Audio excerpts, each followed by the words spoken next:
तो मतलब final site of digestion in small intestine. इस साइट पे फाइनल डाइजेशन होगा, कंप्लीट डाइजेशन होगा, ताकि जो एब्जॉर्बेबल यूनिट्स अब रिलीज होने वाले हैं वो विलाई की हेल्प से, जो स्मॉल इंटेस्टाइन का पार्ट है, विलाई की हेल्प से एब्जॉर्ब हो जाए। ठीक है, तो एक एक करके बात करते हैं। हमने जैसे बात की थी कि स्मॉल इंटेस्टाइन जो है वो सकस एंट्रिकस रिलीज करता है, और सकस एंट्रिकस कौन रिलीज कर रहा है? वो कर रहे हैं क्रिप्स। तो क्रिप्स ऑफ फाइबरकुल,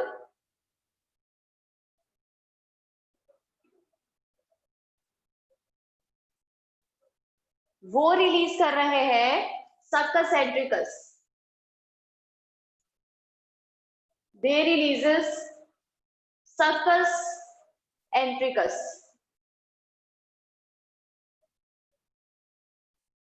सकस एंट्रिकस यानी कि इंटेस्टाइनल जूस जिसमें डाइजेस्टिव एंजाइम्स रहेंगे, और डाइजेस्टिव एंजाइम्स हर एक कंपोनेंट के लिए, चाहे वो कार्बोहाइड्रेट हो, प्रोटीन हो, चाहे वो फैट हो। तो सकस एंट्रिकस में सबसे पहले हम बात करेंगे अमाइलेसिस की। अमाइलेसिस यानी कि कार्बोहाइड्रेट डाइजेस्टिंग एंजाइम। तो सबसे पहले हमारे पास, जब हमने कार्बोहाइड्रेट की डाइजेशन के बारे में माउथ के केस में बात की थी, तो ओरल कैविटी में और बकल कैविटी में जो डाइजेशन हो रहा था, तो वहां पे सेल्युलर अमाइलेस ने हमारे कॉम्प्लेक्स फूड को यानी कि स्टार्च को ब्रेक किया था माल्टोज ने। लेकिन बच्चे माल्टोज जो है वो डाइसैकेराइड है, यानी कि इसमें 2 शुगर मॉलिक्यूल्स है, लेकिन हमारी बॉडी कौन सा एब्जॉर्ब कर सकती है? हमारी बॉडी एक सिंगल शुगर मॉलिक्यूल को एब्जॉर्ब कर सकती है, वो है ग्लूकोज। ठीक है, तो इसीलिए माल्टोज को फाइनली डाइजेस्ट होना है, तो maltose is broken up by some amylases into 2 glucose molecules. क्योंकि माल्टोज जो है वो एक डाइसैकेराइड है, 2 शुगर मॉलिक्यूल से मिलकर बना है, और वो 2 शुगर मॉलिक्यूल 2 ग्लूकोज मॉलिक्यूल्स है। और इस माल्टोज को ब्रेक किया ग्लूकोज में एक एंजाइम ने, दैट इज माल्टेस, और ये एंजाइम प्रेजेंट था सकस एंट्रिकस में। सकस एंट्रिकस में माल्टेस ने माल्टोज को कन्वर्ट किया 2 ग्लूकोज मॉलिक्यूल्स में। तो हमारे पास ये 2 ग्लूकोज मॉलिक्यूल्स, यानी कि ग्लूकोज जो है हमारे पास एब्जॉर्बेबल यूनिट है। ठीक है, अब इसकी फाइनल, इसकी डाइजेशन प्रोसेस अब आगे फर्दर प्रोसीड नहीं करेगा। तो ये है हमारे पास एब्जॉर्बेबल यूनिट। लेकिन बच्चे, अगर हम कार्बोहाइड्रेट की बात करें, तो कार्बोहाइड्रेट में हमारे पास सिर्फ हम स्टार्च थोड़े ना लेते हैं, हम तो शुगर भी लेते हैं ना, टेबल शुगर, चीनी। बच्चे, वो शुगर जो है वो सुक्रोज है, शुगर जो है वो सुक्रोज है, तो उसकी डाइजेशन भी तो अलग से होना जरूरी है। तो बच्चे, वो कार्बोहाइड्रेट यानी कि सुक्रोज जो है, जो कि टेबल शुगर है, उसकी भी डाइजेशन होती है सकस एंट्रिकस की हेल्प से, और वो कन्वर्ट होता है एक ग्लूकोज मॉलिक्यूल में और एक फ्रक्टोज मॉलिक्यूल में। फ्रक्टोज यानी कि फ्रूट शुगर, जो फ्रूट्स में प्रेजेंट रहती है। ग्लूकोज और फ्रक्टोज से मिलकर बना होता है सुक्रोज, और डाइजेशन के दौरान ये सुक्रोज ग्लूकोज और फ्रक्टोज में वापस से कन्वर्ट हो गया, और वो एंजाइम जिसने ये प्रोसेस को कंप्लीट करवाया, दैट इज सुक्रेस। माल्टोज को ब्रेक करने वाला माल्टेस, सुक्रोज को ब्रेक करने वाला सुक्रेस। माल्टोज 2 ग्लूकोज मॉलिक्यूल से बना था और उसी में ब्रेक हो गया, और सुक्रोज ग्लूकोज प्लस फ्रक्टोज से बना हुआ था, तो उसी में ब्रेक हो गया। ठीक है, अब बच्चे थर्ड कार्बोहाइड्रेट, हम मिल्क भी तो लेते हैं। मिल्क में हमारे पास एक डिफरेंट टाइप ऑफ शुगर होता है जिसे लैक्टोज कहा जाता है। तो उसको डाइजेस्ट करने के लिए भी स्मॉल इंटेस्टाइन में के पास एक एंजाइम है जो कि उसे ब्रेक करता है ग्लूकोज और एक molecule of galactose, glucose and galactose. और एंजाइम अगेन लैक्टेज। तो बच्चे, ये एंजाइम लैक्टेज जो है, कुछ के केसेस में क्या होता है, कुछ जेनेटिक इश्यूज की वजह से लैक्टेज जो है वो बॉडी में नहीं बनता, और वो ह्यूमंस जिनके बॉडी में लैक्टेज नहीं बनता, तो वो मिल्क शुगर को डाइजेस्ट नहीं कर पाते। ठीक है। और मिल्क प्रोडक्ट्स उनके लिए एलर्जिक रिस्पॉन्सेस भी कॉज कर सकते हैं, इंडाइजेशन कॉज कर सकते हैं, जिसे लैक्टोज इंटॉलरेंस कहा जाता है। तो लैक्टोज इंटॉलरेंस के दौरान लैक्टेज जो है वो बॉडी में प्रेजेंट नहीं होता। ठीक है, तो ये है हमारे पास कार्बोहाइड्रेट डाइजेशन। ये जो सारे कंपोनेंट्स हमें मिल गए ना, ये सारे एब्जॉर्बेबल यूनिट्स है। इसके बाद फर्दर डाइजेशन की जरूरत ही नहीं है, अब ये सारे बॉडी में एब्जॉर्ब होंगे। ठीक है, अब नेक्स्ट है प्रोटीन डाइजेशन। तो लास्ट क्लास में हमने बात की थी कि ट्रिप्सिन, काइमोट्रिप्सिन और कार्बोक्सीपेप्टिडेसेस ने पेप्टोन्स, पेप्टाइड्स और प्रोटियोसिस बनाए। तो बच्चे इन्होंने कंबाइन करके क्या किया, ये 3 कंपोनेंट्स बनाए जो कि अल्टीमेटली पेप्टाइड्स ही बना देंगे। तो मतलब जो पेप्टोन्स और प्रोटियोसिस बनेंगे ना, वो भी उस प्रोसेस के दौरान जो कि ड्यूडेनम में हो रहा था, तो अल्टीमेटली पेप्टाइड्स बना देंगे।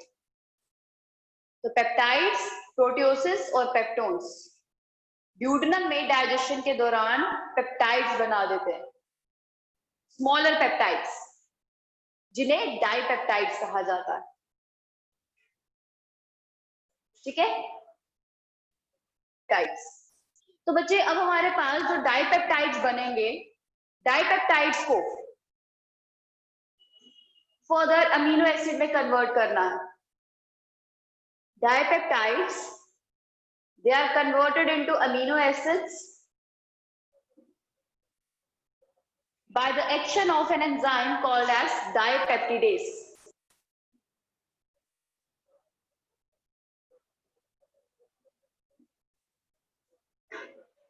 ठीक है, डाइपेप्टिडेज की हेल्प से डाइपेप्टाइड्स अमीनो एसिड में कन्वर्ट हो जाते हैं, which are absorbable units.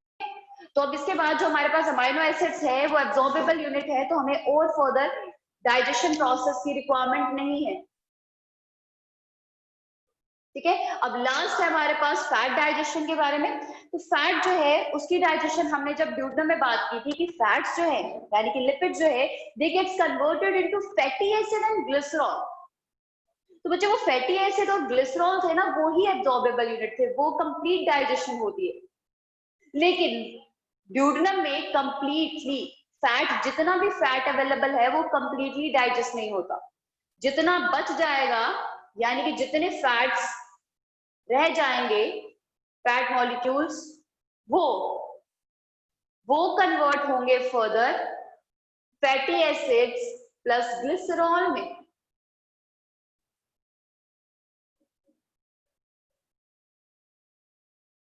Fatty acid plus glycerol में, मतलब रिमेनिंग फैट जो है वो फैटी एसिड प्लस ग्लिसरॉल में कन्वर्ट हो गया with the help of intestinal lipase. Intestinal lipase, lipase यानी कि फैट डाइजेस्टिंग एंजाइम। तो अब ये जो सारे कंपोनेंट्स यहाँ पे अवेलेबल है, ये सारे एब्जॉर्बेबल यूनिट्स हैं। ठीक है, तो डाइजेशन जो है अब हमारे पास कंप्लीट हुई, और डाइजेशन प्रोसेस हुआ माउथ में, वो हुआ स्टार्च का। उसके बाद स्टमक में, वहां पे प्रोटीन्स का हुआ मेनली, बट HCl के एक्शन की वजह से अमाइलेसिस और लाइपेसिस काम नहीं कर पाए और एमल्सिफिकेशन भी नहीं हुआ, तो इसलिए लिपिड डाइजेशन जो है वहां पे एफिशिएंट नहीं हो पाया, नेग्लिजिबल डाइजेशन हुआ। उसके बाद ड्यूडेनम में जहां पे लीवर ने एमल्सिफिकेशन किया और फिर फर्दर पेनक्रियाज ने डाइजेशन प्रोसेस को इनिशिएट किया, और वो सारे कंपोनेंट्स कार्बोहाइड्रेट, प्रोटीन और फैट का डाइजेशन किया वहां पे, और फर्दर इंटेस्टाइन में कंप्लीट डाइजेशन हुई, जिसके बाद हमारे पास एब्जॉर्बेबल यूनिट्स मिल गए हैं। ठीक है, तो इस तरीके से पूरा डाइजेशन प्रोसेस कंप्लीट हुआ, और अब हमें बात करनी है एब्जॉर्प्शन की, यानी कि ये एब्जॉर्बेबल यूनिट जो है वो किस तरीके से एब्जॉर्ब होंगे। अब बच्चे साइट ऑफ एब्जॉर्प्शन जो है, साइट ऑफ एब्जॉर्प्शन जो है वो खुद स्मॉल इंटेस्टाइन रहेगा। ठीक है, तो absorption is the process of movement of absorbable units into the blood. तो एब्जॉर्बेबल यूनिट्स जो है वो ब्लड में मूव कर देंगे, जहां से सेल्स जो है वो इन न्यूट्रिएंट्स को टेकअप कर लेंगे। then taken up by cell. और न्यूट्रिएंट एब्जॉर्प्शन जो है वो होता है मेजरली स्मॉल इंटेस्टाइन में. मैं यहाँ पे स्पेसिफिकली मेंशन कर रही हूँ न्यूट्रिएंट एब्जॉर्प्शन, क्योंकि डाइजेस्टिव ट्रैक्ट में आपको बहुत सारी साइट्स और मिलेंगी एब्जॉर्प्शन की, वहां पे लेकिन न्यूट्रिएंट एब्जॉर्प्शन नहीं होता. लार्ज इंटेस्टाइन में वाटर एब्जॉर्प्शन होता है बहुत अमाउंट में, ठीक है, लेकिन न्यूट्रिएंट नहीं. तो nutrient absorption in small intestine only.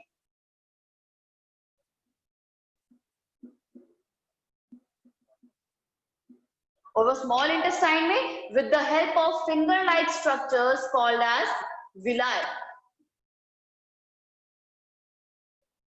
With the help of finger-like structures called as villi. तो बच्चे जितने भी अभी न्यूट्रिएंट्स हैं, ठीक है, वो विलाय के हेल्प से एंटर कर जाएंगे ब्लड सिस्टम में. लेकिन अब विलाय का स्ट्रक्चर कैसा है, वो किस तरीके से हेल्प कर पाता है इस सारे प्रोसेस में, तो पहले उसका स्ट्रक्चर देखेंगे और स्ट्रक्चर के बाद जानेंगे कि किस तरीके से. तो कौन सा एपिथेलियम है, 9th में पढ़े हैं आपने सारे एपिथेलियम बेटा. डाइजेस्टिव ट्रैक्ट में कौन सा एपिथेलियम होता है, स्टमक, इंटेस्टाइन में.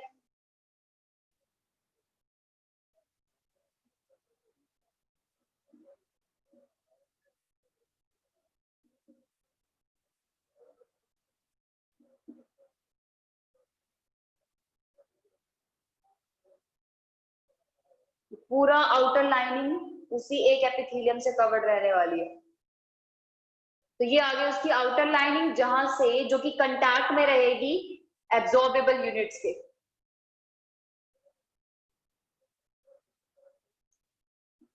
इसका अरेंजमेंट जो है ल्यूमन की तरफ होगा. हमारे पास ये स्मॉल इंटेस्टाइन का ल्यूमन है,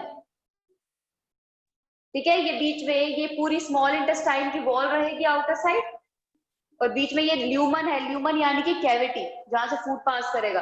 तो विलाय का अरेंजमेंट इसके अंदर की तरफ है. Excuse me, ma'am. जी बच्चे. Ma'am, your voice is not clear. Voice clear नहीं है. No. ठीक है. तो सबसे पहले अगेन एब्जॉर्प्शन जो है उसमें एब्जॉर्बेबल यूनिट जो है वो ब्लड में मूव करते हैं. ये एब्जॉर्बेबल यूनिट जो हमारे पास यहाँ पे बने, ये एब्जॉर्बेबल यूनिट्स ब्लड में जाएंगे और ब्लड से सेल्स जो है उन्हें टेकअप कर लेंगे. और ये पॉसिबल होता है, ये एब्जॉर्प्शन प्रोसेस पॉसिबल होता है विद द हेल्प ऑफ विलाय, जो कि फिंगर लाइक प्रोसेसेस होते हैं इंटेस्टाइन में. और ये विलाय जो है, जो फिंगर लाइक प्रोसेस है, वो विलाय के ल्यूमन की तरफ यानी कि कैविटी की तरफ होते हैं, ठीक है.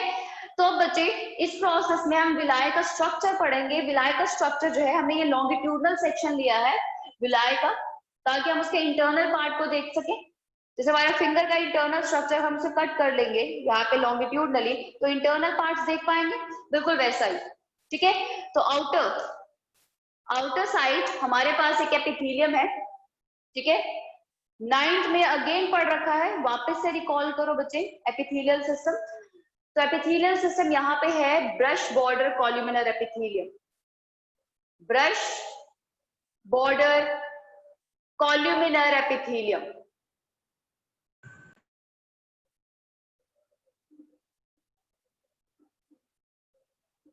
और हमने ब्रश बॉर्डर के बारे में पढ़ा है कि ब्रश बॉर्डर एपिथेलियम वो होता है जिसमें माइक्रोविलाय होती है. और माइक्रोविलाय जो है वो सरफेस एरिया इनहैंस करती है किसी भी चीज के एब्जॉर्प्शन के लिए.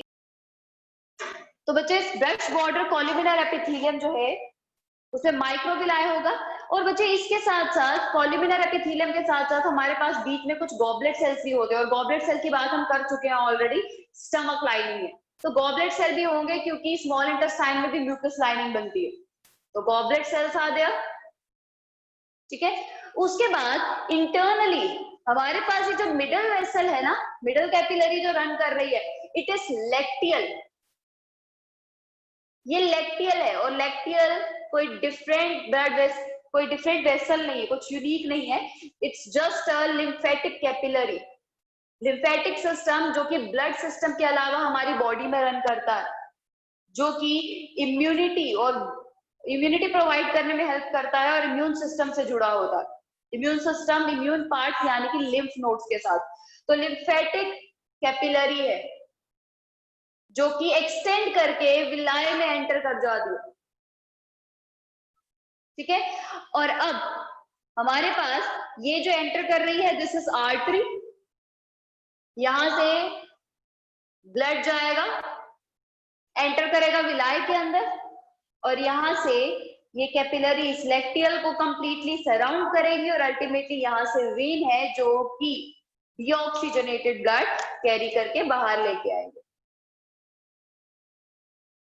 बीच में खाली स्पेस नहीं है, बीच में खाली स्पेस नहीं है, ये जो आपको एम्प्टी स्पेसेस दिख रही है ये खाली नहीं है, ठीक है। हम पहले भी बात कर चुके हैं कि एपिथेलियल टिश्यू के अरेंजमेंट का, ये ब्लड कैपिलरीज है। Blood capillaries are made up of endothelium, यानी कि एक एपिथेलियम से बनी है और ऊपर भी एपिथेलियम है, तो बीच में हमारे पास कनेक्टिव टिश्यू होगा उसे सपोर्ट करने के लिए। जहां पे कुछ नहीं होता, जो खाली स्पेसेस है, वहां पे कनेक्टिव टिश्यू होता है, हमने ऑलरेडी डील किया है। तो इस स्ट्रक्चर में, इस विलाय के स्ट्रक्चर में हमने डिफरेंट एपिथेलियम्स देखे। पहले तो brush border columnar epithelium, then endothelium जो कि ब्लड वेसल्स का पार्ट, ब्लड कैपिलरीज का पार्ट रहता है। तो आर्टरी यहाँ पे एंटर करी, ब्लड फ्लो हुआ कैपिलरीज के थ्रू और वेन के थ्रू बाहर आ गया और यहाँ से लिम्फ जो है वो सर्कुलेट हो रहा है, ठीक है। तो मतलब इतना ज्यादा वेस्कुलैरिटी है, इतनी हाई वेस्कुलैरिटी है, और ये हाई वेस्कुलैरिटी और ब्लड सप्लाई जो है वो इसीलिए ताकि ये प्रोसेस यानी कि एब्जॉर्प्शन हो सके। तो this completely explains the structure of villi। तो बच्चे अब मैं बात करूंगी एब्जॉर्प्शन की। अब बच्चे जब एब्जॉर्प्शन होती है ना, तो एब्जॉर्प्शन के लिए ये लेक्टियल यानी कि लिम्फेटिक कैपिलरी और ब्लड कैपिलरी दोनों यूटिलाइज होती है। तो बच्चे जो हमारे पास ग्लूकोज और अमीनो एसिड्स यानी कि ये glucose, fructose, galactose, amino acid जो है बच्चे वो directly blood vessels, blood capillaries में जाते हैं, ठीक है। लेकिन जो फैट होता है it enters lacteal directly but not the blood capillaries. तो ये जो है हमारे पास ग्लूकोज, अमीनो एसिड यानी कि कार्बोहाइड्रेट के डाइजेस्टिव और एब्जॉर्बेबल यूनिट्स, और अमीनो एसिड यानी कि प्रोटीन के एब्जॉर्बेबल यूनिट्स, अमीनो एसिड्स, वो ब्लड में जाएंगे लेकिन फैट लेक्टियल में जाता है, ठीक है। अब ऐसा क्यों है बच्चे? इसीलिए क्योंकि फैट जब आप डाइजेस्ट होगा ना, फैट के डाइजेशन के बाद वो रीप्रोसेस होता है, क्योंकि वो तो हाइड्रोफोबिक होगा। फैट तो आपको पता है कि फैट जो है वो वाटर को रिपेल करता है ना। तो फैट को ब्लड सिस्टम में डायरेक्टली नहीं डाला जा सकता, उसको रिकम्बाइन किया जाता है और उसका साइज बड़ा हो जाता है।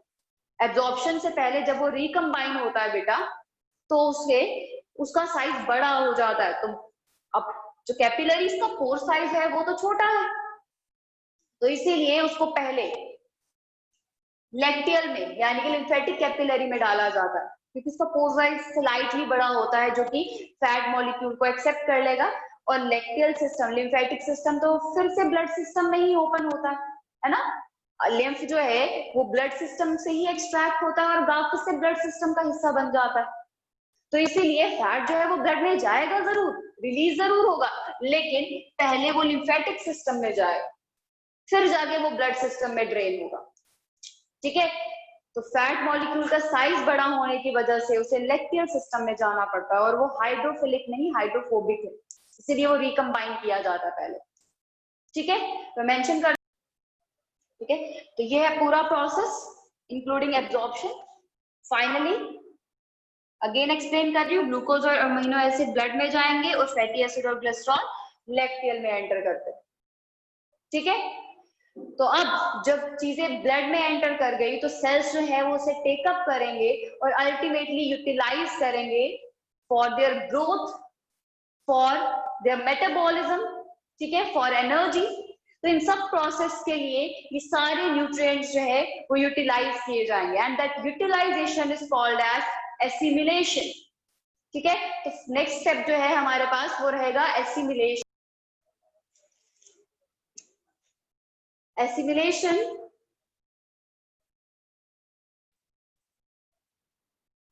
is the process of utilization of absorbable units.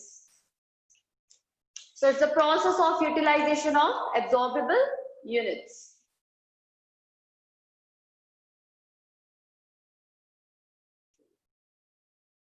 तो बच्चे इसी फूड को अब अपनी ग्रोथ के लिए, एनर्जी के लिए, मेटाबॉलिज्म के लिए फर्दर यूटिलाइज करेंगे सेल्स।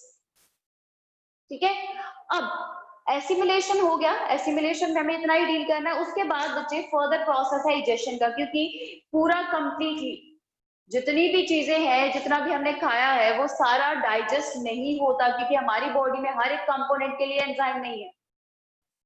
तो एंजाइम ना होने की वजह से हमारे पास कुछ अनडाइजेस्टेड प्रोडक्ट्स रह जाते हैं, जिसे अनडाइजेस्टेड वेस्ट कहते हैं। And the process of removal of that undigested waste is called as egestion. Digestion is the process of removal of undigested waste.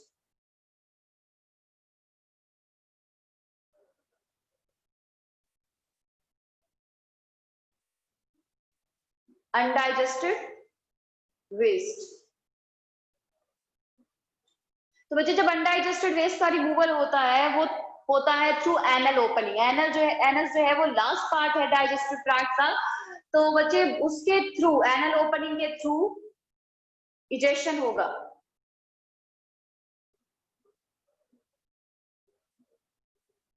ठीक है, तो बच्चे एनल ओपनिंग जो है वो रेगुलेटेड रहती है दो स्फिंक्टर्स से। हमने बात की थी पायलोरिक स्फिंक्टर की, कार्डिक स्फिंक्टर यानी कि गैस्ट्रोएसोफेजियल स्फिंक्टर की, लेकिन एनस में भी स्फिंक्टर्स होते हैं, दो स्फिंक्टर्स, एक एक्सटर्नल होगा, एक इंटरनल होता है। तो anal opening is regulated by two sphincters, that is external anal sphincter और इंटरनल एनल स्फिंक्टर।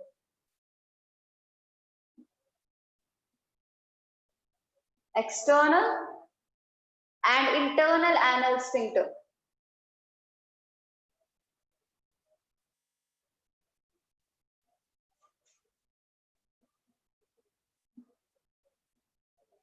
तो बच्चे ये स्फिंक्टर जो है वो रेगुलेट करते हैं पैसेज ऑफ फीकल मैटर यानी कि अनडाइजेस्टेड वेस्ट। तो बच्चे क्या होता है, जो इंटरनल स्फिंक्टर होता है, हमारे पास एनस है, ये एनस का स्ट्रक्चर, एनस की वॉल पे दो स्फिंक्टर्स रहेंगे। जैसे हमने कहा इंटरनल स्फिंक्टर, मैं इस तरीके से बना रही हूँ, नॉर्मली इसकी वॉल का पार्ट होते हैं। ठीक है, तो बच्चे ये जो इंटरनल स्फिंक्टर है, जो इनर साइड है, ये स्फिंक्टर तभी ओपन हो जाता है जब रेक्टम जो है वो कंप्लीटली फुल हो जाए। ठीक है, तो जो इंटरनल स्फिंक्टर है, it opens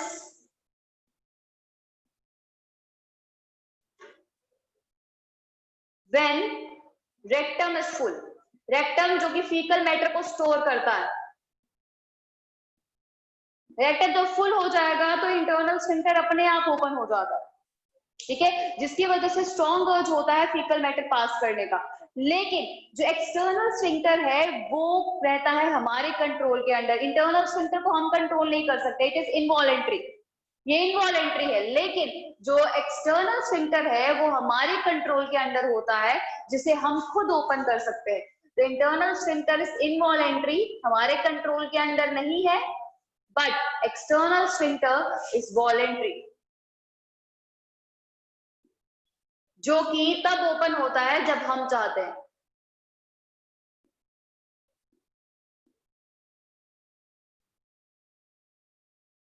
ठीक है, तो ये है हमारे पास इजेशन का प्रोसेस। तो बच्चे अब ये पूरा न्यूट्रिशन का कंसेप्ट कंप्लीट हुआ। अब नेक्स्ट जो टॉपिक है जो हमें स्टार्ट करना है वो है ब्रीदिंग और रेस्पिरेशन। ठीक है, तो रेस्पिरेशन का प्रोसेस हम इनिशिएट करेंगे, वो स्टडी करेंगे, क्योंकि बच्चे जब न्यूट्रिशन एक्वायर हो गया है, सेल ने डाइजेस्टेड एब्जॉर्बेबल यूनिट्स जो है वो टेकअप कर लिए हैं, तो उनसे एनर्जी जो है वो किस तरीके से डिराइव करवाई जाएगी। बच्चे वो डाइजेशन प्रोसेस के दौरान नहीं होगा। इस दौरान जो है फूड जो है वो ब्रेक हो रहा है एब्जॉर्बेबल यूनिट्स में और एब्जॉर्ब हो रहा है, सेल्स से टेकअप कर रहा है। बट जो एक्चुअली एनर्जी रिलीज होती है वो रेस्पिरेशन के दौरान होती है। रेस्पिरेशन के दौरान ये जो एब्जॉर्बेबल यूनिट्स है उनका ऑक्सीडेशन होगा, जैसे कि ग्लूकोज है उसका ऑक्सीडेशन होगा और हमारे पास प्रोडक्ट्स बनेंगे जो कि हमें एनर्जी प्रोवाइड करेंगे। ठीक है, द नेक्स्ट लाइफ प्रोसेस। तो रेस्पिरेशन क्या है? Respiration is the oxidation of food, oxidation of food inside the cells. तो oxidation of food inside the cells to release energy.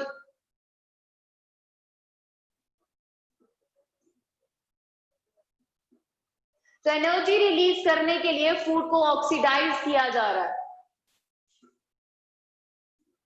वो भी सेल्स के अंदर।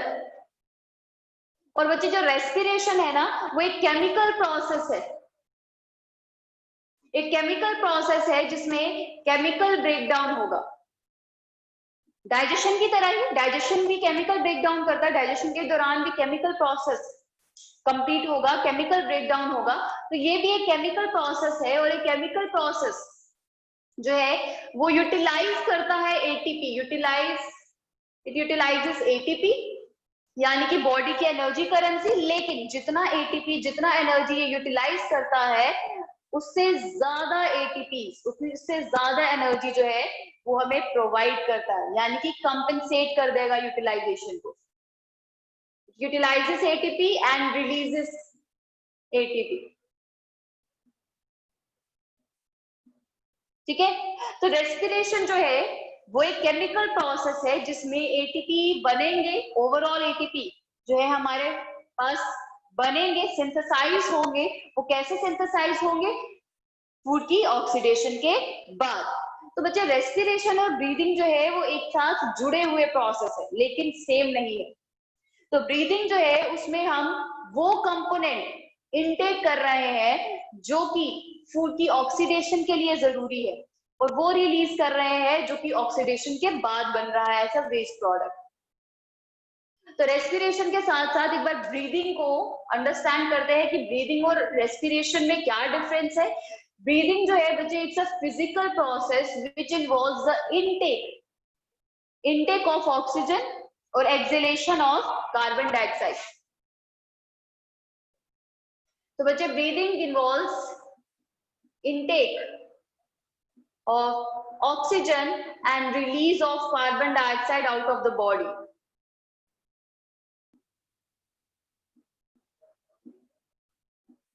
और बच्चे ये प्रोसेस जो है ये केमिकल प्रोसेस नहीं है।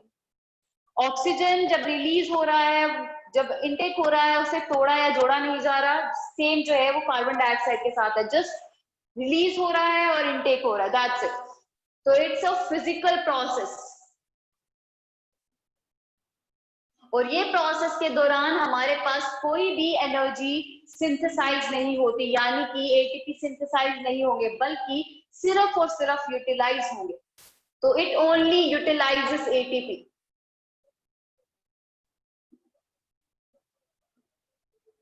ये सिर्फ यूटिलाइज करेगा एटीपी को। तो मतलब ह्यूज डिफरेंस है, दोनों प्रोसेस आपस में जुड़े हुए हैं but they are completely different. Respiration में ऑक्सीडेशन हो रहा है फूड का, लेकिन ब्रीथिंग के दौरान उन गैसेस का इनटेक और रिलीज हो रहा है जो इस ऑक्सीडेशन प्रोसेस से जुड़े हैं। ब्रीदिंग एक फिजिकल प्रोसेस है बट रेस्पिरेशन एक केमिकल प्रोसेस है। और ब्रीदिंग जो है वो यूटिलाइज करता है एटीपी, लेकिन रेस्पिरेशन वो यूटिलाइज करता है लेकिन उससे ज्यादा एटीपी रिलीज कर लेता है। और हाँ, एक और डिफरेंस जो मार्क कर सकते हैं हम कि रेस्पिरेशन जो है वो सेल के अंदर होता है, it occurs inside the cell, लेकिन ब्रीदिंग प्रोसेस जो है it takes place outside the cell. तो सेल्स का इन्वॉल्वमेंट, सेल्स जो है उसका इनर पार्ट का कोई भी इन्वॉल्वमेंट ब्रीदिंग प्रोसेस के दौरान नहीं रहता, वो ब्रीदिंग में हेल्प नहीं करते। एक कॉम्प्लेक्स सिस्टम में ब्रीदिंग के लिए एक कॉम्प्लेक्स सिस्टम बनाया गया है ठीक है, कॉम्प्लेक्स बॉडी में कॉम्प्लेक्स सिस्टम है ब्रीदिंग के लिए जो कि रेस्पिरेशन में हेल्प करेगा। ठीक है, तो बच्चे अल्टीमेटली इस ब्रीदिंग का बेनिफिट तब है जब रेस्पिरेशन हो रही है। रेस्पिरेशन के एब्सेंस में इस ब्रीदिंग का कोई रोल नहीं है, कोई मीनिंग ही नहीं है। ठीक है, तो इसीलिए जब भी हम बात करते हैं ब्रीदिंग से जुड़े सिस्टम्स की तो हम उसको रेस्पिरेटरी सिस्टम कहते हैं, ना कि ब्रीदिंग सिस्टम्स ओनली। ठीक है, तो जब भी हम ब्रीदिंग से जुड़े सिस्टम्स की बात करेंगे तो हम वहां पे रेस्पिरेटरी सिस्टम मार्क करेंगे ब्रीदिंग सिस्टम में। ठीक है, तो बच्चे ये हुआ ब्रीदिंग और रेस्पिरेशन के केस में डिफरेंस। अब हम बात करेंगे कि रेस्पिरेशन के कौन कौन से मोड्स होते हैं, किस तरीके से रेस्पिरेशन की जा सकती है, क्योंकि बहुत सारे माइक्रो ऑर्गेनिजम्स भी प्रेजेंट है इस अर्थ एनवायरनमेंट, अर्थ बायोस्फीयर में, जो कि यूटिलाइज करते हैं ऑक्सीजन को। पर कुछ ऐसे भी हैं जो ऐसे रीजन्स में रह रहे हैं जहां पे ऑक्सीजन का एब्सेंस है, जहां पे ऑक्सीजन मिलती ही नहीं है। वो कैसे सरवाइव करेंगे? उन माइक्रो ऑर्गेनिजम्स को अडेप्टेशन करना जरूरी है ना। तो बच्चे उस केस में माइक्रो ऑर्गेनिज्म जो है वो ऑक्सीजन की एब्सेंस में भी रेस्पिरेशन प्रोसेस को कंप्लीट करते हैं। तो इसीलिए रेस्पिरेशन मोड्स ऑक्सीजन के एब्सेंस और प्रेजेंस की वजह से दो कैटेगरीज में डिवाइड किया गया है। So we have two modes or two types of respiration.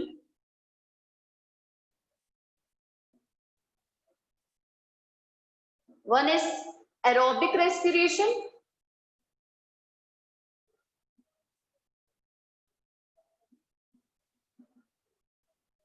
and next one is anaerobic respiration.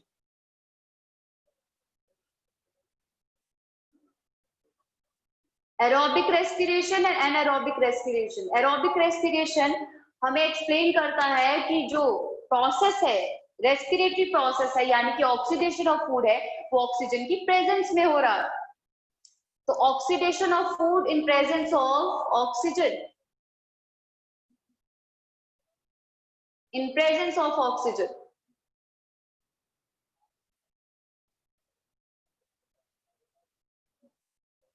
But in case of anaerobic respiration food का ऑक्सीडेशन जो है वो हो रहा है या तो ऑक्सीजन के लैक में या तो एब्सेंस में, इन लैक और एब्सेंस ऑफ ऑक्सीजन। तो मतलब हम दोनों कंसेप्ट कंसीडर करेंगे एनारोबिक के केस में, एक तो लैक भी, अगर ऑक्सीजन कम है तो भी, और एब्सेंस है तो भी। ठीक है, तो ये हमारे पास दो मोड्स है, यानी कि एरोबिक और एनारोबिक रेस्पिरेशन। इन दोनों के केस में प्रोसेस जो है वो डिफरेंटली होता है। इन दोनों के केस में जो ग्लूकोज है वो ऑक्सीडाइज जरूर होगा, लेकिन ऑक्सीडाइज होने के बाद जो प्रोडक्ट्स बनेंगे वो डिफरेंट बनेंगे। क्यों? क्योंकि ऑक्सीजन का इन्वॉल्वमेंट एक जगह ज्यादा है और एक जगह ऑक्सीजन का इन्वॉल्वमेंट जो है वो या तो बहुत कम है या तो है ही नहीं। तो इस वजह से हमारे पास दोनों केसेस में प्रोडक्ट बिल्कुल डिफरेंट बनने वाले हैं। ठीक है, पर इस मेथड को, इन दोनों कंसेप्ट्स को डिटेल में समझने के लिए हमें कुछ और कंसेप्ट्स भी समझने पड़ेंगे, दैट इज ऑफ ग्लाइकोलिसिस और क्रेब्स साइकिल।